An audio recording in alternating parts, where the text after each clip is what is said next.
Natural ப்ராடக்ட்ஸை நம்ம use பண்ணலாமா அப்படின்னு கேட்குறாங்க. கண்டிப்பாக யூஸ் பண்ணலாம். இப்போ பூண்டு எடுத்துகிட்டு அந்த பரு மேலே வைக்கிறது, வெங்காயம் எடுத்துகிட்டு தலையில் புடுகு இருக்குது அப்படின்னு போய் வைக்கிறது ரொம்ப தப்பு. ஏன்னா பூண்டு கண்டிப்பாக ஒரு ஆன்டி ஃபங்கலு, ஆன்டி பாக்டீரியா, உங்களுக்கு பாக்டீரியாவை சரி பண்ணுறது எல்லாமே பூண்டுலேயும் பொதுவாக எல்லாரும் சொல்கிறது கரெக்டு தான். ஆனால் அது நிறைய அதை பூசிக்க கூடாது ஃபேஸில். அப்படி நீங்கள் பூசும்போது அந்த பரு திருப்பியும் அஃபெக்ட் ஆகி, ஏன்னா பர்ன் ஆயிரும் பரு. ஸோ அதனால் நீங்கள் அந்த பரு மேலே வெங்காயம், பூண்டு இதெல்லாம் அப்ளை பண்ணுறது கண்டிப்பாக கூடவே கூடாது. இப்போ நிறைய பேர் என்ன பண்ணுறாங்க, எனக்கு பரு இருக்குது, அவங்களுக்காகவே நிறைய பேருக்கு தெரியுது சாலிசிலிக் ஆசிட் நான் அப்ளை பண்ணலாமா என்னோட பரு மேலே, நானாகவே வாங்கி அந்த க்ரீம் யூஸ் பண்ணிக்கலாமா அப்படின்ட்டு நிறைய பேர் கேட்குறாங்க. அது கண்டிப்பாக தப்பு தான். அது சாலிசிலிக் ஆசிட் நம்மளோட பருவோட தன்மை தெரியாமல் நம்ம ஃபேஸில் அப்ளை பண்ணுறது ரொம்ப தப்பு. நான் சொல்ல போகிற இந்த நேச்சுரலான சாலிசிலிக் ஆசிட் எதில் இருக்குது அப்படின்னா நீம் பவுட்ரு தான் நான் மெயினாக சொல்லுவேன். இந்த நீம் பவுடர்லேயும் சரி, ரோஸ்மேரி லீவ்ஸ்லேயும் சரி நேச்சுரலான சாலிசிலிக் ஆசிட் இருக்குது. இந்த நீம் பவுடரையும் ரோஸ்மேரி லீவ்ஸையும் நல்ல ஒரு பவுடர் ஃபார்முக்கு கொண்டு வந்துருங்க. இது ஒரு 1/4 ஸ்பூன் மட்டும்தான் நீங்கள் எடுக்கணும். 1/4 ஸ்பூன் மட்டும் எடுத்து ரோஸ் வாட்டரில் மிக்ஸ் பண்ணி, உங்களுக்கு ஸ்கின்ல எந்த இடத்துல பிம்பிள் இருக்கோ அந்த இடத்துல ரோஸ் வாட்டரில் மிக்ஸ் பண்ணி கொஞ்சம் திக்கு பேஸ்ட்டாக போட்டு ஸ்கின்னுக்கு மேலே அப்ளை பண்ணிடுங்க. ஒரு 5 நிமிஷம் மட்டும்தான் நீங்கள் வச்சுருக்கணும். இந்த ஃபேஸ் பேக்கு, நான் சொல்கிற இந்த face pack early stage of pimple, early stage of ஆக்னியில் தான் நீங்கள் வைக்கணும். ரொம்ப ஜாஸ்தியாக இருக்குது எனக்கு ஆக்னி அண்ட் பிம்பிள் அப்படின்றவங்க நீங்கள் அப்படி அப்ளை பண்ணி ட்ரை பண்ணி பாருங்கள். ஒரு அலர்ஜி டெஸ்ட் எடுத்துட்டு பண்ணுங்கள், நீங்கள் அப்ளை பண்ணுங்கள்.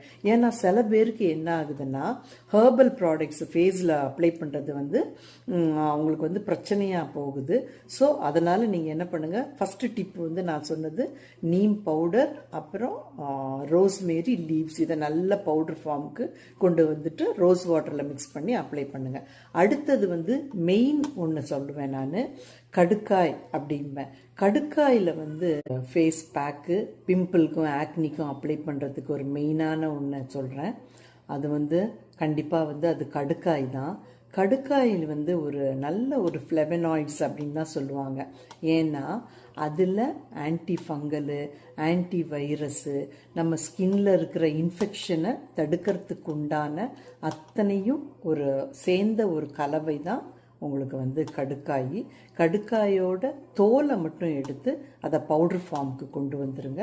ரோஸ் வாட்டரில் மிக்ஸ் பண்ணிவிட்டு ஃபேஸில் அப்ளை பண்ணுங்கள். எந்த விதமான ப்ராடக்டாக இருந்தாலும் சரி, ஹெர்பல் ப்ராடக்டை ஒரு 5 to 10 மினிட்ஸ் வச்சுருந்தா போதும். 5 நிமிஷம் தான் நான் வச்சுக்க சொல்லுவேன். ஏன்னா சில பேருக்கு அரிப்பு வந்துடும் உங்களுக்கு. ஸோ அதனால் 5 மினிட்ஸ் வச்சிங்கன்னா ஒரு 3 months கண்டினியூஸாக யூஸ் பண்ணலாம் உங்களுக்கு. It's a herbal products, it's a medicine product. அதனால் 5 நிமிஷம் மட்டும் வச்சுக்கிட்டிங்கன்னா உங்களுக்கு பிம்பிள்ஸ் கொஞ்சம் கொஞ்சமாக குறைய ஆரம்பிச்சிடும். உங்களுக்கு பிம்பிளை பற்றின ஏதாச்சும் டவுட்டு இருந்ததுன்னா என்னோட நம்பர் நான் உங்களுக்கு கொடுக்குறேன் ஸ்க்ராலிங்கில். என்னோட நம்பருக்கு வாட்ஸ்அப் பண்ணுங்கள். உங்களுக்கு ஏதாச்சும் பிம்பிள், எனக்கு இத்தனை ப்ராப்ளமாக இருக்குது, ரொம்ப ஜாஸ்தியாக இருக்குது, எனக்கு பிம்பிள்லேருந்து ரத்தம் வந்துக்கிட்டே இருக்குது, தண்ணி மாதிரி வந்துக்கிட்டே இருக்குது, என்னோட ஏஜ் இவ்வளோ தான் அப்படின்ட்டு இருக்கிறவங்க எனக்கு என்னோட நம்பருக்கு வாட்ஸ்அப் பண்ணுங்கள். இதே மாதிரி உங்களுக்கு ஸ்கின்ல எந்த விதமான பிரச்சனை இருந்தாலும் என்னோட நம்பருக்கு வாட்ஸ்அப் பண்ணுங்கள். நான் உங்களுக்கு கண்டிப்பாக அதோட எப்படி அதை கியூர் பண்ணலாம் அப்படின்றதையும் நான் உங்களுக்கு சொல்கிறேன். தலையில் பொடுகு இருந்தால் தான் பிம்பிள் வரும் அப்படின்றது கண்டிப்பாக அப்படி கிடையவே கிடையாது. பிம்பிள் வேறு, டேண்ட்ரஃப் வேறு. ஸோ ரெண்டுமே ஃபங்கல் இன்ஃபெக்ஷன் தான், பட் ரெண்டுமே டோட்டலாக வேறு தான். ஸோ ஸ்கின்னை நம்ம தனியாக கவனிக்கணும், ஹேரை தனியாக கவனிக்கணும். நான் சொன்ன இந்த ஃபேஸ் பேக்கு 2 சொல்லியிருக்கிறேன் நான், அப்ளை பண்ணுங்கள். உங்களுக்கு பிடிச்சதுன்னா என்னோட நம்பருக்கு வாட்ஸ்அப் பண்ணுங்கள். பட் இந்த ப்ராடக்ட் நான் சொன்ன அந்த ஃபேஸ் பேக் எல்லாமே வந்து ஒரு 3 months வந்து கண்டினியூஸாக போடணும். அரிப்பு எதுவும் இருந்தால் விட்டுருங்க, திருப்பி அப்ளை பண்ணுங்கள். மார்னிங் அப்ளை பண்ண வேண்டாம், ஈவினிங் அப்ளை பண்ணுங்கள். ஸ்கூலுக்கு போகிறவங்க, காலேஜஸ்க்கு போகிறவங்க இவங்க எல்லாமே ஈவினிங் வந்து அப்ளை பண்ணுங்கள். இல்லை நான் எனக்கு ரொம்ப வயசு 35 வயசு ஆகுது, இன்னமும் எனக்கு பரு இருக்குது அப்படின்னா அப்ளை பண்ணி பாருங்கள், ட்ரை பண்ணி பாருங்கள். அரிப்பு எதுவும் இல்லைன்னா நீங்கள் அப்ளை பண்ணுங்கள், இல்லைன்னா பண்ண வேண்டாம்.